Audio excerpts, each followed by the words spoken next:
Hey guys, we're gonna show you today how to properly season your griddle. And what you wanna do is get your cooking surface really hot by turning all three of your burners on. And then you wanna take some sort of oil. You can use Pam spray, you can use olive oil we're using here, vegetable oil, any kind of oil, and you wanna generously place it onto the griddle. And you wanna come back and wipe it off or blend it into the stainless steel. And what you're doing is you're not only spreading the oil over the grill surface, you're also removing any dust that maybe was in the factory or whatever. So you want to clean that real good.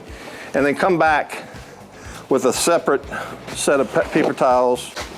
So we're wiping off the excess grease, and that's going to season the griddle. And if you see a little bit of smoke coming off the griddle, that's fine.